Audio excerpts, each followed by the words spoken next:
నా నియోజకవర్గంలో నేను ప్రతిపాదనలు పెట్టడం జరిగింది. నల్లపోచమ్మ ఏదైతే ఉన్నదో నల్లపోచమ్మ టెంపుల్ అని చెప్పేసి అక్కడ మా నియోజకవర్గం మహారాష్ట్ర కర్ణాటక బార్డర్లో ఉంటుంది. ఆ టెంపుల్కి ఎప్పుడు కూడా రోజు 1000-2000 మంది తాకిడి ఉంటుంది.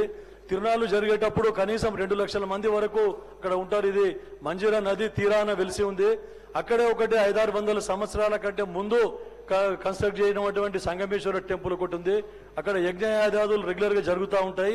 తర్వాత అక్కడ మంజీరా బ్యాక్ వాటర్ కూడా ఉంది అధ్యక్ష. అక్కడ అయితే అక్కడ ఫారెస్ట్ ల్యాండ్ కూడా ఉంది నియర్ బై.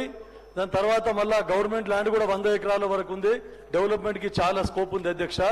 నేను మంత్రి వారికి కూడా నేను ప్రతిపాదనలు పంపడం జరిగింది. అయితే ఇన్స్పెక్షన్ పంపించి టోటల్ డిపిఆర్ కూడా మేము చేస్తామని చెప్పి చేయడం జరిగింది అధ్యక్ష. కాకపోతే ఒక కారిడార్ ఉంది అధ్యక్ష. మాకు మెదక్ చర్చ్ ఒక 40 కిలోమీటర్ల దూరంలో, మరి అట్లే బిదర్ ఫోర్ట్ కూడా 30-40 కిలోమీటర్ల దూరం ఉంది. సరౌండింగ్ లో చాలా మటుకు మంజీరా పరివాహక ప్రాంతంలో చాలా టెంపుల్స్ ఉన్నాయి అధ్యక్ష.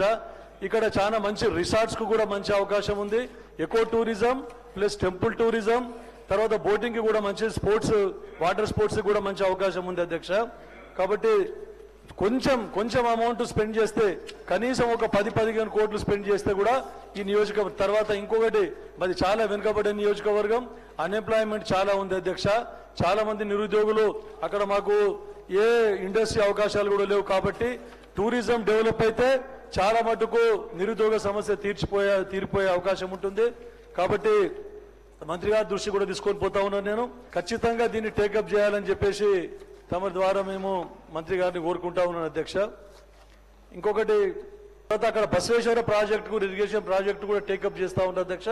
అది కూడా ఒక అట్రాక్టివ్ పాయింట్ గా ఏర్పడబోతుంది అని చెప్పేసి తమ ద్వారా మంత్రి గారి దృష్టికి తీసుకొని పోతా ఉన్నాను అధ్యక్ష.